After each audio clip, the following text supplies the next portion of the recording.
Spindle, it's about to stall it out. Abort. This is the most popular $500 CNC on Amazon. And today, we'll be putting this machine through the gauntlet, giving it upgrades, a series of tests, seeing what material it can cut, and even giving it woodworking's biggest problem. So the machine we're putting through the gauntlet today is the Fox Alien Masuter Pro. Now the reason I bought this machine is I just quickly scanned Amazon, saw the most popular CNC in a $500 price range, and picked it up. This video is definitely not sponsored, so these results could get interesting. Now, right out of the box, this machine assembled extremely easy. I hate assembling stuff, and this thing only took like 45 minutes. Super easy. So the first thing I'm noticing on this CNC is that it actually works off of a rubber pulley system instead of a lead screw or a ball screw. So for context, this Shapeoko right here works off of linear rails and a ball screw, which is going to give you a ton of accuracy. So that's the first thing I'm concerned with, but I'm just concerned with it right now. So the first thing I want to cut is just a chunk of wood. But the first test is, can I move it and actually turn it on? Let's find out. Power button. Boom, baby. Work light is operational, it's on. And then we have a home button right here. So right out of the box, power connected, all that good stuff. Oh, that's nice.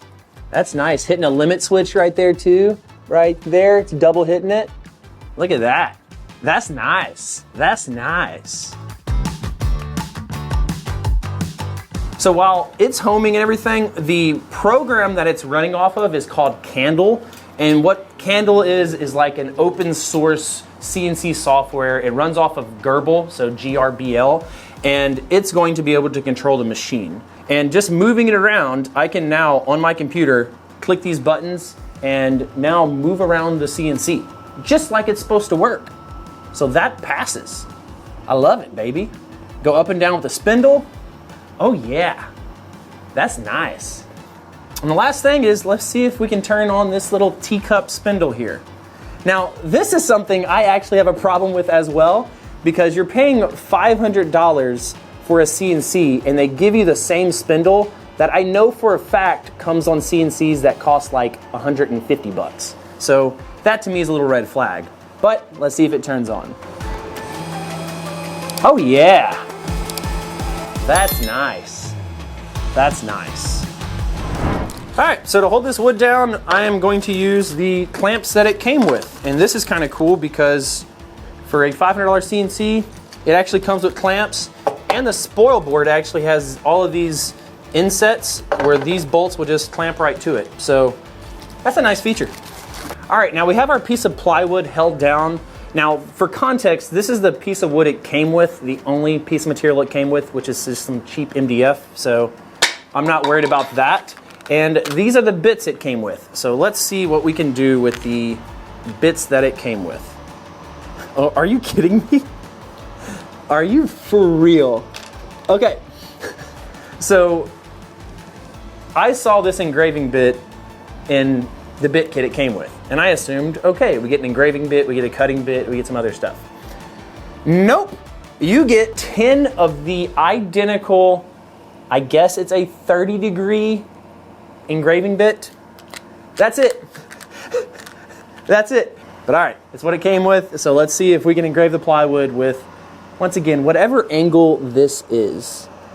And luckily I got my work light so I can figure this out. Why would they give us 10 of these? Like, how many of these do they expect us to break? All right, let's send it. Work light on, send it, let's go.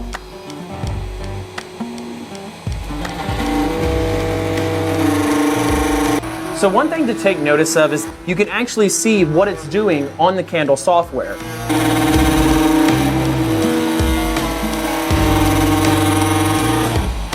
So this thing just finished up. It actually engraved the wood pretty decent. And to me, that is not surprising because once again, it came with 10 engraving bits and not a single other bit. Which leads me to the first problem.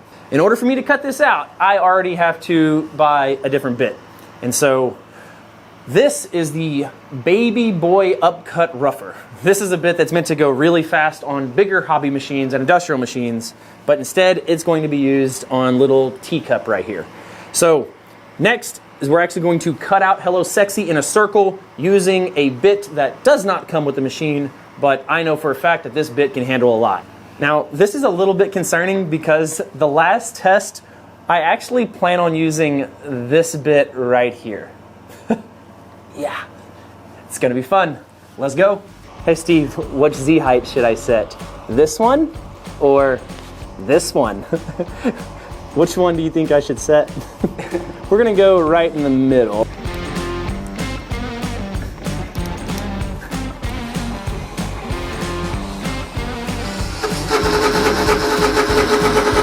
Oh God. Come on, Vic, let's go! I think it's stalling out the spindle. It's about to stall it out. I gotta stop it. I gotta stop. It's about to stall it out. Did you hear that? Abort! So I was going at 10 inches a minute and roughly a 32nd of an inch deep, but I'm not giving up. I am just going to run it a little bit slower. I like the depth of cut at 1 millimeter or a 32nd, but I'm gonna slow it down to half of that feed rate because the little teacup right here was struggle bussing. All right, so I slowed it down. Let's see what happens now.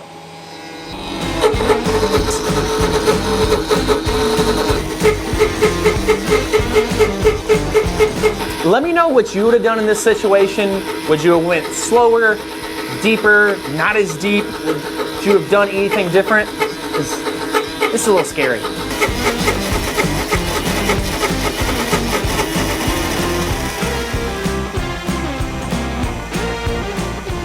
All right, so after 10 minutes, it was able to finally cut out the circle with a lot of complaining. The engraving took about 2.5 minutes. So yes, I was able to engrave something and cut it out in about 12 minutes.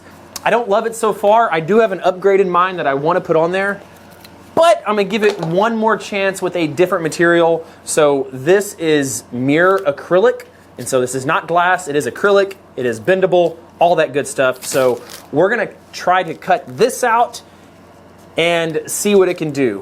Now, because we will be cutting acrylic, we will have to change out bits to what's called an O-flute bit, and this bit is meant to cut plastic. It has these cool chip ejection, all that good stuff. And because we're moving to a 1/4 inch shank, we're gonna have to increase that collet size as well.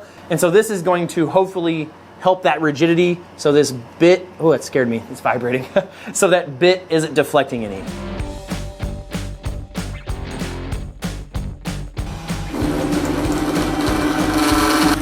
Three inches per minute, which is 75 millimeters a minute, and it's taking off a 32nd, so 0.03 inches or 1 millimeter at a time. So 3 passes to cut through 1/8 inch mirror acrylic.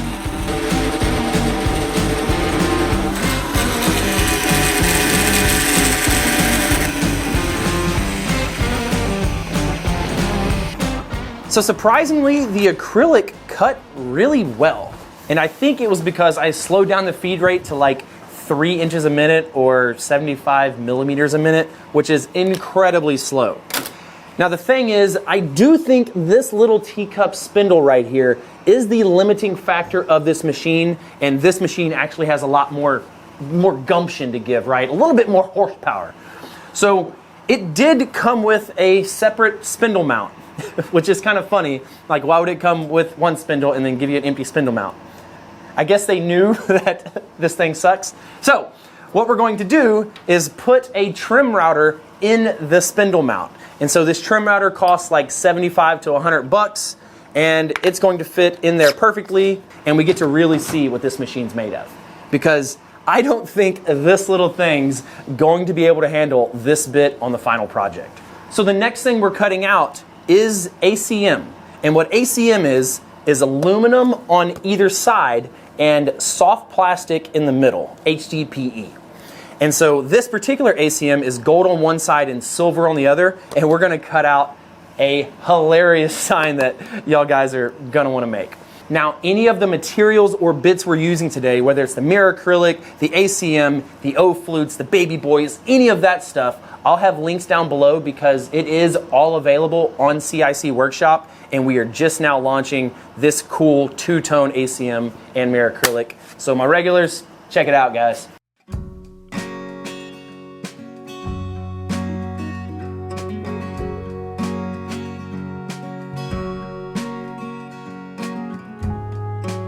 Just got the trim router mounted on.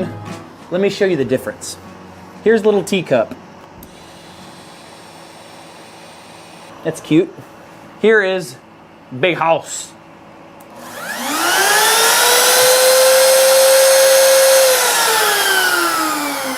Love it, baby. Let's get to cooking.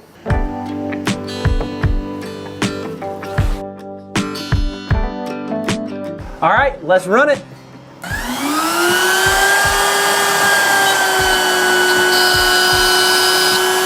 So I currently don't even have this thing all the way up.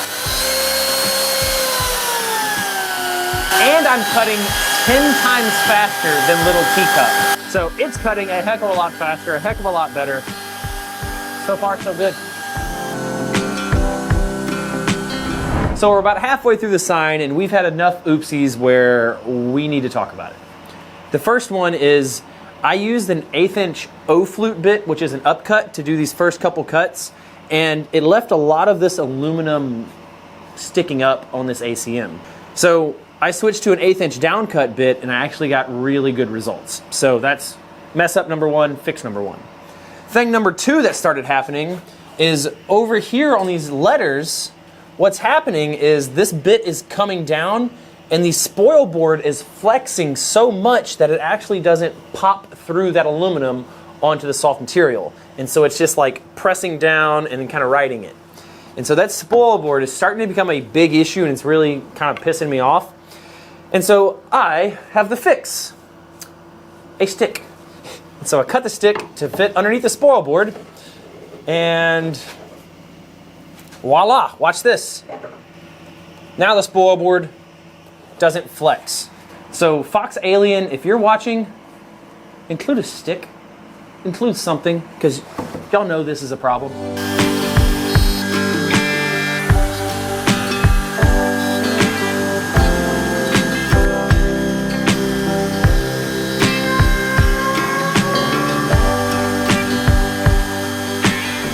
All right, at 10x the speed, it was able to fully cut this out. This is our newest sign going in our bathrooms at the shop.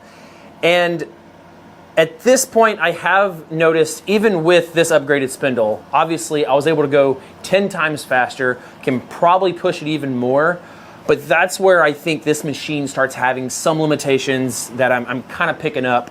Now, this is all being said before we move on to this big bit doing something that, if it can just accomplish it, it's going to be huge. So a couple things I worry about are all of these chips flying around. There is a way to get underneath that rubber belt that's kind of driving the whole machine. I think over time that's going to be a huge problem. The flex, huge issue there. That needs to get fixed, needs to get sturdy. Fixable, but is an issue. And so there is like little things that I'm noticing, but all in all, I'm not disappointed yet. I'm not really surprised, but I'm not disappointed. So my final test for this CNC is going to be surfacing an in-grain cutting board. And the reason we're going to surface an in-grain cutting board is because we have a wide diameter bit. This bit's going to need a lot of torque and a lot of power from this CNC, and it's going to really test all the flex and all the coordinate systems in this CNC to see if it can handle an actual project, not just tinkering with little flat sheet goods. Now, if you do want me to compare something like this to maybe a bigger hobby CNC, let me know in the comments down below and I'll see if I can make that happen. The bit we will be using for this final project is this flattening bit right here. It has 2 carbide tips that go on the bottom and 2 carbide blades that go on the side. So we're going to chalk this bit up, I'm going to get this held down, and we're going to see if this machine can use this 1 1/4 inch surfacing bit, surfacing off this cutting board. And oh, by the way, this cutting board was made with one of our panels that you can get from CIC Workshop. So the clamps I'm using to hold this cutting board down are from my Shapeoko, and they're called Crush It clamps. And if you are interested in these, I'll leave a link. They're from Shapeoko, they're pretty awesome, and it's used for this exact scenario. So as I tighten down this screw right here, it's going to push that cutting board into this other one. And now whenever I tighten up both screws, you have this cutting board locked into place, even if it's a little weeble wobbly. I'm pretty nervous about this one, guys. So what I have programmed up is it's gonna start over here and kind of go across, and I have it going at 50 inches a minute. So almost twice as fast as we went on the pocketing with that 1/8 inch bit, and it's still going down the same distance, which is about a 32nd of an inch or a millimeter. So this thing is going to be hauling butt. We're gonna crank this bad boy up all the way. God, it's so terrifying. Let's send it. Let's do it. Work light. Yeah.